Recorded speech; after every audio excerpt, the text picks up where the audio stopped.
चुड़ैल हो खेली।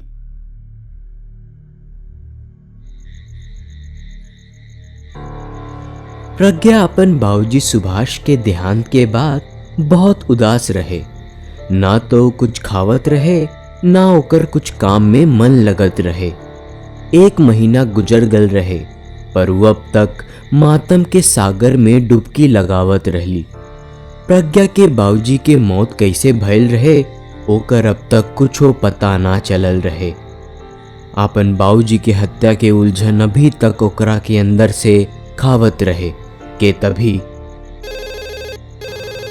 हाँ माई। बिटिया रात बहुते हो गई बा, अब तक घर आवा। कब तक बैठल रहबू? तोहरा के मालूम बना कि वहाँ चुड़ैल के साया बा। तो फिर शुरू मत होगा, हम इस सब बात के ना मानीला। ठीक बा बिटिया, पर तू घर त आ जा। हाँ माई, आवतानी। प्रज्ञा फोन रख देली और वहां से निकल गईली। प्रज्ञा के घर से ये जंगल काफी नजदीक रहे और ये जंगल के एक बात बहुते मशहूर रहे कि जंगल में चुड़ैल के साया बा। लेकिन ओकर बावजूद चुड़ैलन के बातन पे यकीन ना करत रहलन, जे कारण वो अपन बात के साबित करेला अपन बेटी के साथ आवत रहलन। प्रज्ञा अपन बाबूजी पे आंख बंद करके विश्वास करत रहे।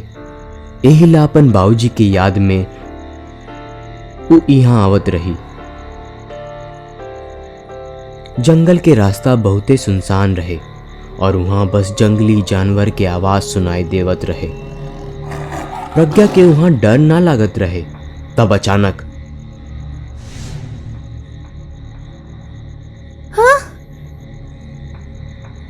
हाँ, आपन सामने से ई तरह साया के जाता देख प्रज्ञा डरा गईली और वो जल्दी जल्दी आपन कदम बढ़ावे लगली। प्रज्ञा काफी हैरान रहे कि ओकर साथ ही अचानक का हो गई, काहे कि आज तक वो ऐसन हरकत जंगल में कबू न देखली।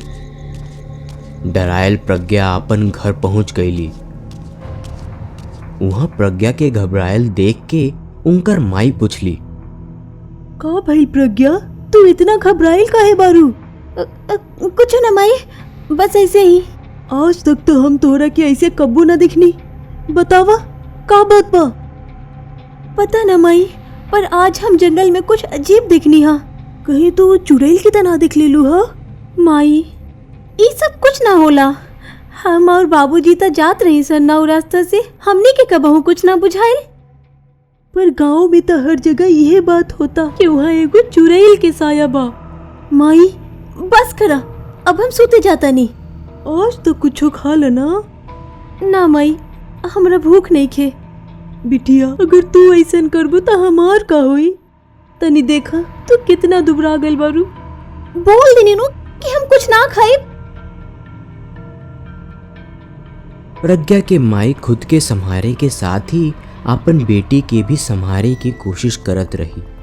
लेकिन प्रज्ञा तो अपना के जैसे दुख के दरिया में निकाले के नहीं चाहत रही।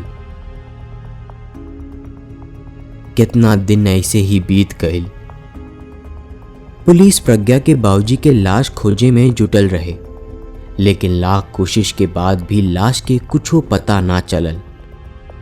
लाश ना मिले के बाद भी पुलिस के भरोसा रहे कि सुभाष के हत्या भइल बा, काहे के 1 महीना पहले ही पुलिस के सुभाष के कपड़ा खून में रंगल जंगल के पास मिलल।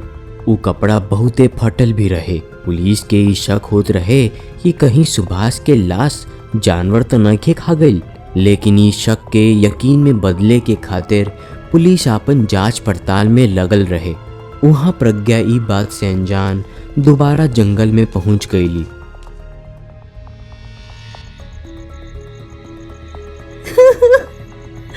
सब लोग अभी भी चुड़ैल के बात पर भरोसा करेला, लेकिन एगो रउए नहीं जेकरा ई सब फालतू के बात पर भरोसा ना रहे। हमके भी रउआ पर भरोसा रहे कि ऐसन कुछो नहीं खे। हम पता लगा कर ही रहब कि रउआ साथे का भइल रहे। बाबूजी के मौत से निराश प्रज्ञा बहुते देरी तक वहां बैठल रहली कि अचानक एगो साया ओकरा पास से गुजरल। अब की बार साया बिल्कुल साफ दिखत रहे, जेकरा देख के प्रज्ञा बहुते डेरा गईली। के हा? अरे के हा? हमरा साथे लुका छुपी खेलल बंद करा। प्रज्ञा के बोलला पर भी कोई भी आहट ना भइल। अगर यहाँ के हो बा तो हमरा सामने आवा, हमरा के भरमावा मत। प्रज्ञा के कितना बार बोलले पर भी केहू सामने ना आयल। प्रज्ञा के लागल कि ई सब उनकर वहम होई, जेकरा चलते वो वही जा बैठल रहली और कुछो सोचे लगली कि एकदम से तेज हवा चले लागल, जेकरा देख के प्रज्ञा हैरान हो गईली। ई मौसम के का हो गई? तबे प्रज्ञा के आपन पीछे कुछो महसूस भइल। प्रज्ञा हिम्मत जोड़ के पीछे देखली। पीछे देखते ही प्रज्ञा की हालत खराब हो गई। उनका आंख जैसे कि खुलल की खुलल रह गई। उनका यकीन ना होत रहे कि सुभाष मतलब ओकर बाबूजी वहां खड़ा रहलन। हाँ बाबूजी, रउआ तू हमार संगे ऐसन काहे कैलू? बाबूजी ई रउआ का कहता नहीं?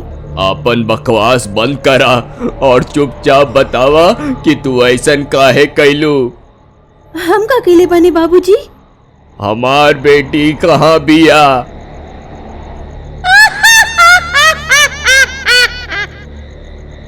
हम त एगो अच्छा बेटी बने के कोशिश करत रही पर का करी, तोरा तो अच्छे ना लगा। का भइल? ऊ रात बुला गईले का?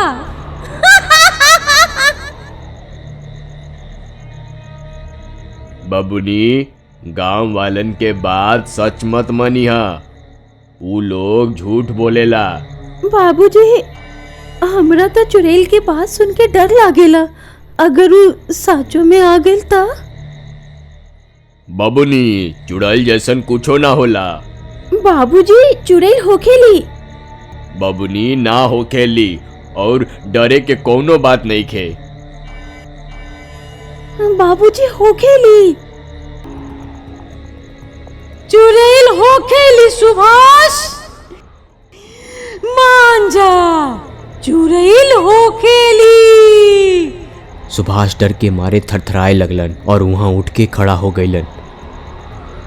आपन बेटी के इतना खौफनाक हालत में देख के उनकर हालत खराब होके लगल। उनका समझ में ना आवत रहे कि वो का करस। आज के बाद तोहरा भी पता चल जाई कि चुड़ैल होखेली कि ना।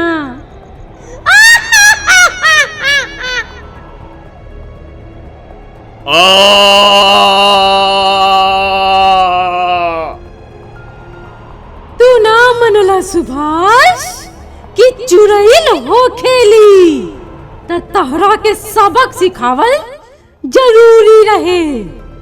हमार बेटी कहाँ बिया? तनिक देर बाद तोरा साथे ही रही।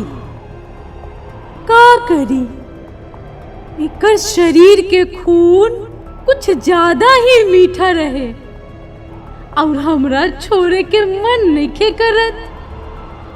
हमरा के छोड़ दे, जाए दे।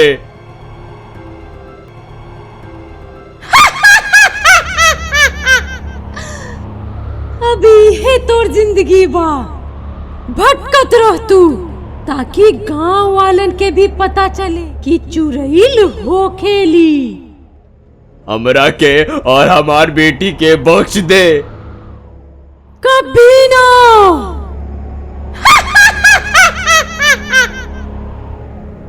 चल अब निकल जा यहाँ से। हम तो हार आगे हाथ जोड़ा तानी, हमरा के छोड़ दे, हमरा के जाए दे।